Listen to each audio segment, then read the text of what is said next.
Poesie per un giorno nuovo 2005-2015.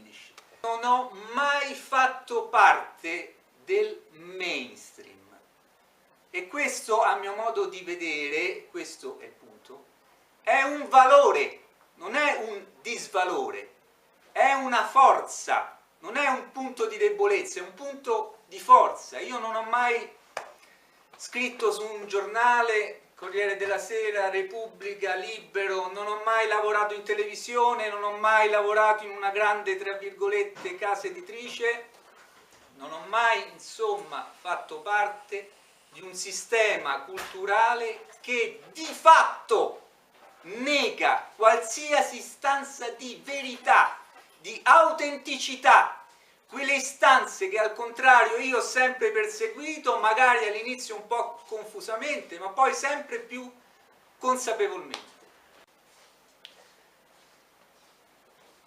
Con grande piacere presento al lettore questa nuova raccolta poetica che mi ha impegnato per 10 anni, 2005-2015. Deve essere considerata parte integrante di questa opera la mia pubblicazione precedente, Il fuggevole istante poetico, Onyx Editrice 2013.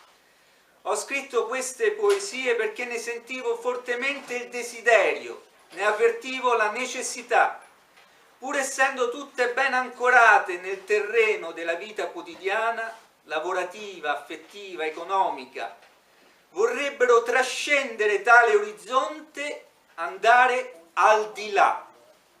Era importante darmi un progetto che assorbisse e indirizzasse la mia vita interiore, realizzare qualcosa che pur partendo dal mio io più immediato lo superasse aprendosi agli altri. Il mio progetto è stato da subito für ewig, non so bene il tedesco ma significa per sempre.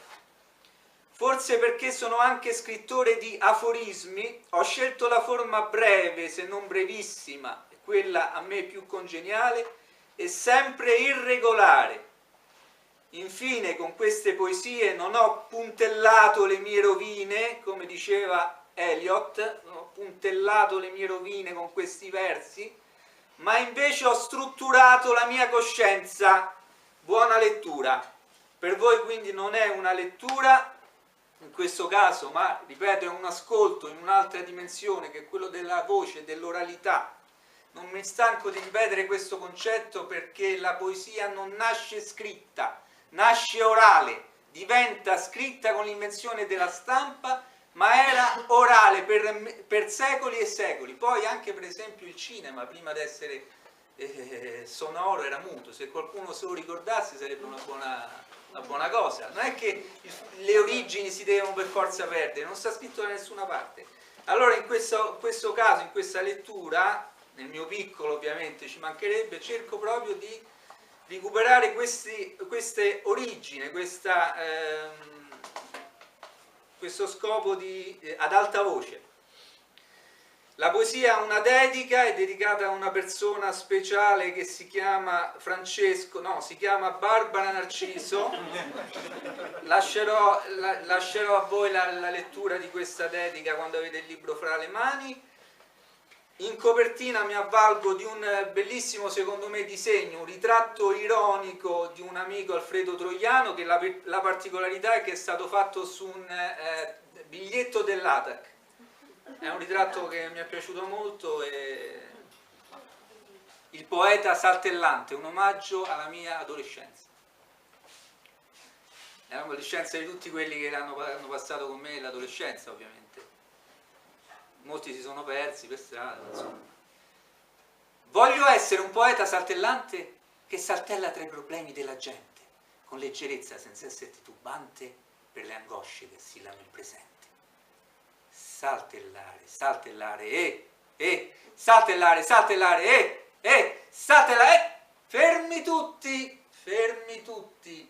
Il poeta saltellante si è fermato un attimo a pensare se sia giusto ancora saltellare quando il mondo è tutto da rifare. Ebbene, il poeta ci ha pensato e siccome a saltellare è ritornato, è sicuro che per cambiare il mondo si può saltare tutti in tondo. Saltellare, saltellare, saltellare, saltellare, grazie.